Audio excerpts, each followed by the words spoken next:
Lesson 3. Aladdin and his Genie.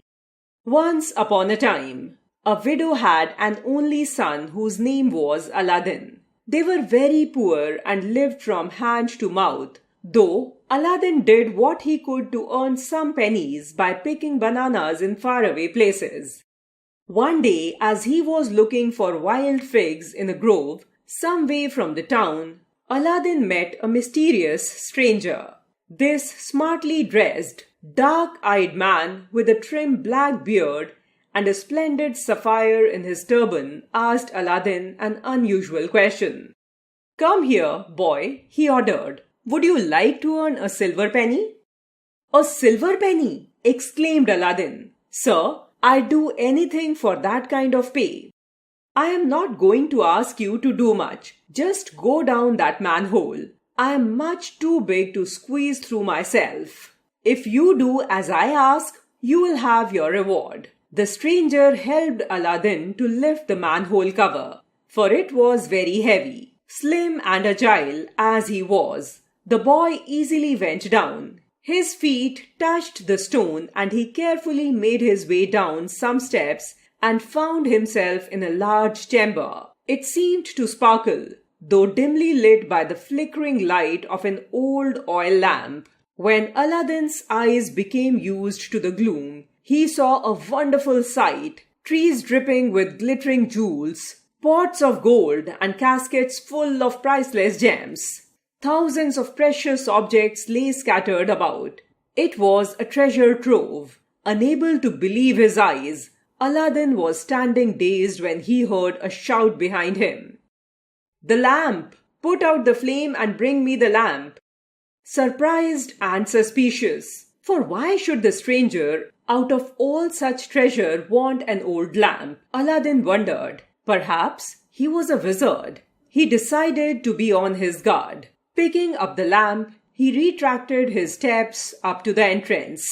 "Give me the lamp," urged the wizard impatiently. "Hand it over," he began to shout, thrusting out his arm to grab it. But Aladdin cautiously drew back. "Let me out first."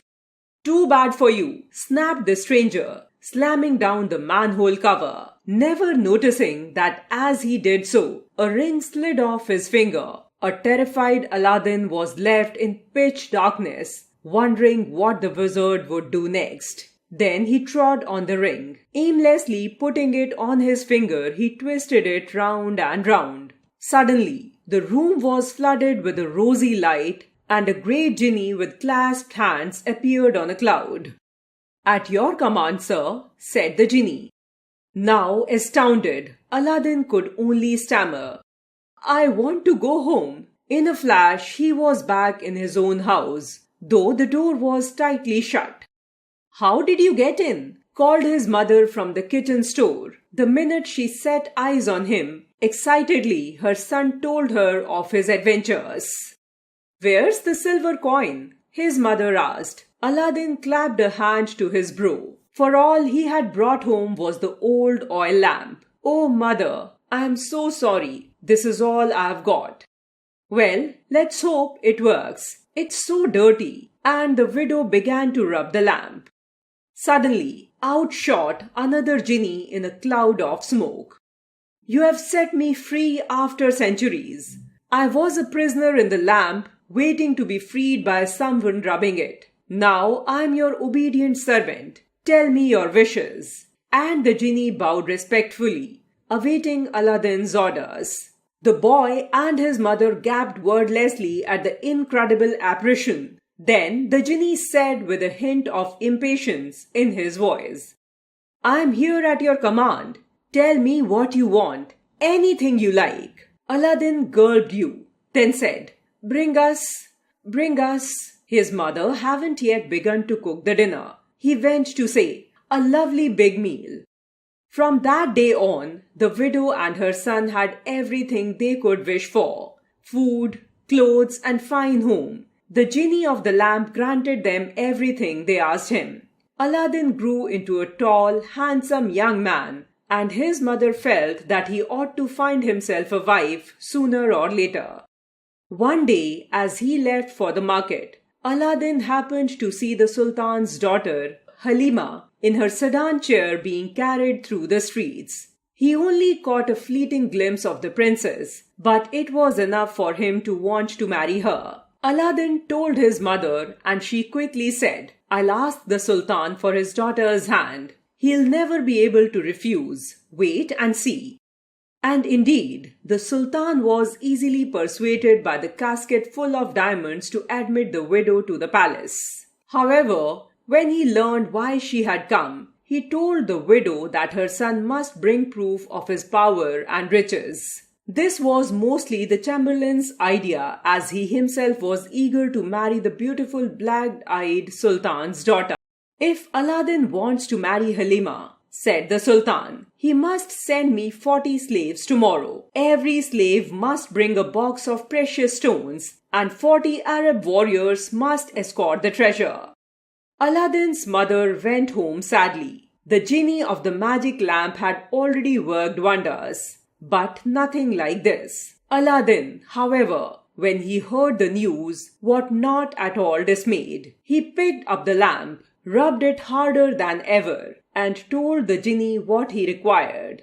The genie simply clapped his hands 3 times. 40 slaves magically appeared, carrying the gemstones, together with their escort of 40 Arab warriors.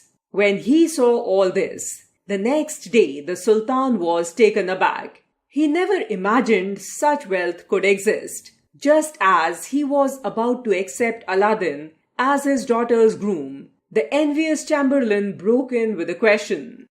"Where will they live?" he asked. The Sultan told Aladdin to build a great splendid palace for Halima. Aladdin went straight home, and what was once a wilderness took place with a great celebration, and Sultan was specially happy at finding such a rich and powerful son-in-law. News of Aladdin's sudden fortune and wealth spread like wildfire, until one day a strange merchant stopped beneath the palace window.